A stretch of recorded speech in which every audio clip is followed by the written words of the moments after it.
पर का घर के पर की बटिया कहीं नजर चले जाए, पर का घर के पर की बटिया कहीं नजर चले जाए।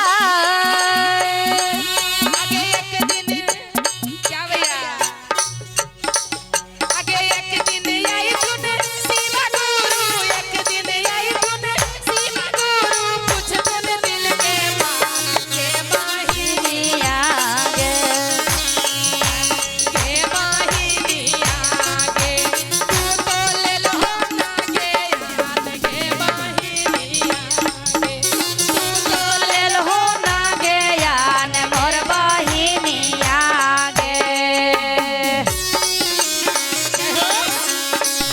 ताली लगाइए दीदी और पीछे होकर लाइन से ताली धूमिए।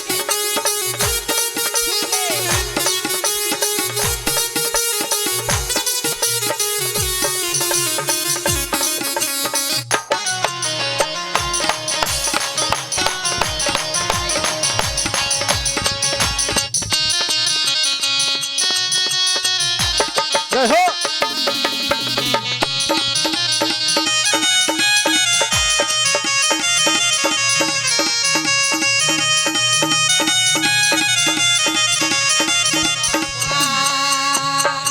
आगे अगला जलम में गुरु देथुन बिलैया तोरा बनाए, अगला जलम में गुरु देथुन बिलैया तोरा बनाए। आगे घर घर बुलवा कैसे भैया, घर घर बुलवा बिल्ली बन के, घर घर बुलवा बिल्ली बन के रोजे तनखा खैबा के बहिनिया आगे खुल दे तो गे आन गे बहिनिया एकदम आगे खुल दे तो गे आन गे बहिनिया। जय हो।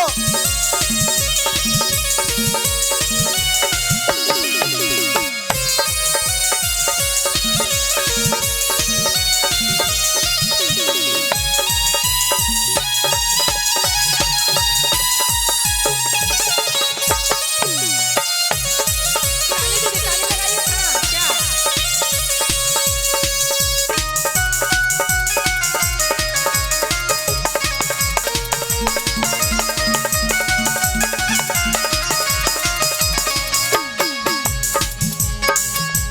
आगे बड़का घर के मंझली बेटिया,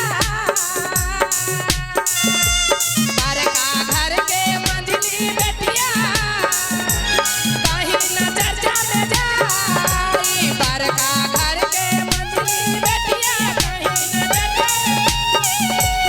और क्या है भैया, क्या है? आगे एक दिन यही सुन शिवा गुरु, एक दिन यही सुन शिवा गुरु पूछते में दिल के बात के बहिनिया तू तो ले लो ना गे आन गे बहिनिया तू ताल लहो ना गे आन गे बहिनी आगे।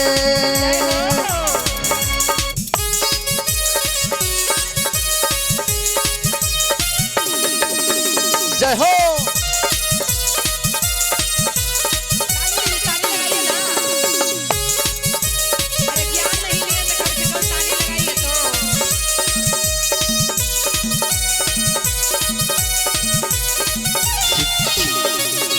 हेलो।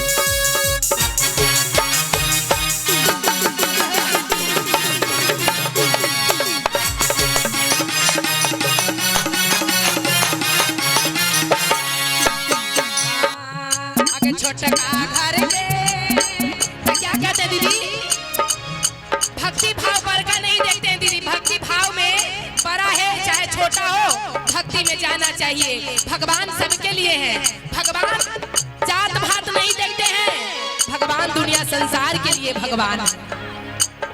जात भेदभाव के भगवान नहीं देखते कि जात क्या है उसमें बात क्या है, जाना चाहिए भक्ति में। और क्या कहते हैं गुरु से, आगे छोटका घर के छोटका